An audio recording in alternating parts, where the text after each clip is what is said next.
top 5 refurb nightmares that you will face and how to survive them. Let's talk about it. Right guys, so today we are diving into the top 5 things that can possibly go wrong during your refurb, and more importantly, how you can survive them without losing your mind or most of your money. Hi guys, so if you're new here, I'm Sabreena and I am an architectural designer of 20 plus years, and for the last 3 or so years I have been diving into the world of property investing and doing things for myself. And I've mostly been doing this through buying commercial properties and then converting them into residential. And what I've learned so far is that these refurbs can be really stressful, but really as equally rewarding at the same time. That's as long as you manage them correctly. So we're going to go over that today. So whether you're new to managing projects or you've got a few projects under your belt, these tips will be crucial for you. And listen to the end because I might have some free prizes for you. So point 1 is blowing the budget. So you might think that you've got everything planned down to a T, every last penny is allocated for, you know exactly where everything's going, and then bang, the contractor smacks through a wall that's going down and there's no insulation,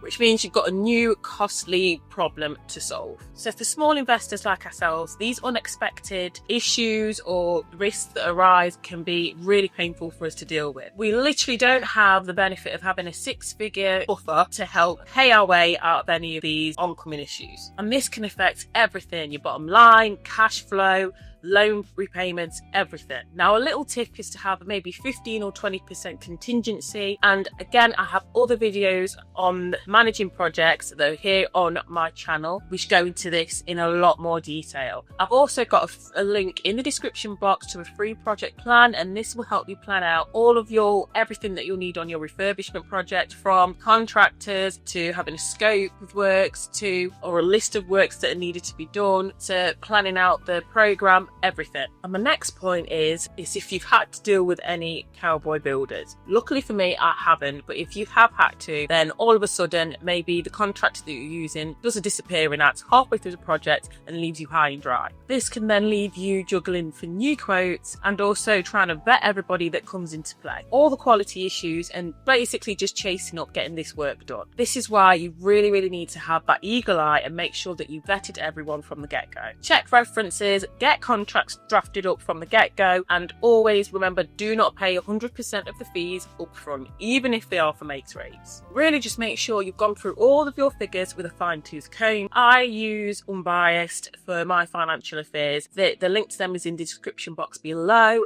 Your first consultation is absolutely free, and obviously I make a slight commission on everyone who signs up via the link below, so thank you very much. And my next point is planning or building controlled surprises. So guys, this is a really important issue. Make sure that you've gone through everything's all set out on a drawing, so everything's pre-planned beforehand. Obviously I offer architectural services as well, so I can draft up a planning or building control package, drawing package for you. Again, my contact details are in the description box below if you need any advice on this. But you really need to go through everything and make sure that planning are all happy and they're all on board, everyone's happy with that, and your building inspector is happy as well. Again, I've got more videos on this on my channel, so check those out for more details on planning or building control, because these delays could mean anything. It all comes back to time, cost and quality. So this can have an effect on that overall triangle of yours. So it can extend time. Obviously that's going to affect things like if you're paying a mortgage or you've got bridging loan fees or things like that. If the time that it's taking for you to do the project, it takes you a lot longer, you're going to be paying more in those fees. So then it affects your cost as well. And it comes back to quality also. So that triangle is really important when it comes to refurb projects, guys. And also the longer you spend on a project, the more that your time and your concentration and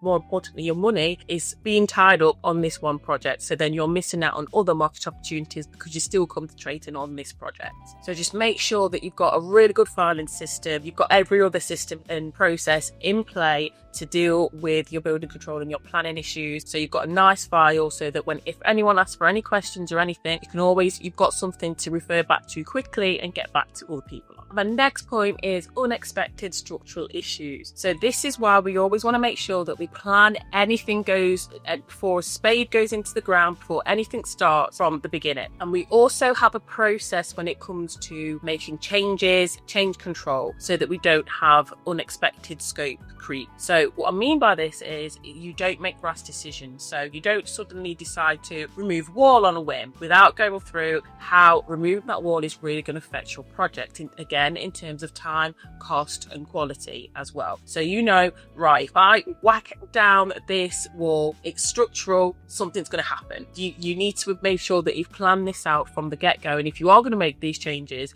you need to check whether everything that's going to affect that change, because every change that you make has a knock-on effect. So for example, if we go back to the knocking down the wall change, if someone had made that change without checking that it was a structural wall, and again guys, bear with me, these are extreme examples here that I'm using, but if somebody had knocked down a wall without checking that it was a structural or load bearing, then they might not have known the issues that would arise from doing that, and then it would be really costly to put right after. And hopefully as part of your pre-project checks, you would have got a structural report or analysis done anyway on the building, so that you know things like this. Again, if you want any advice on how to manage your project, my contact details are in the description box below, because we're literally just touching on things today, guys. And my next point is any problems with your supply chain. So supply chain woes. So picture this, you've ordered those beautiful Italian tiles coming all the way from Italy, and you're excited for them to come, and then bang, they hit customs and then there's a massive delay.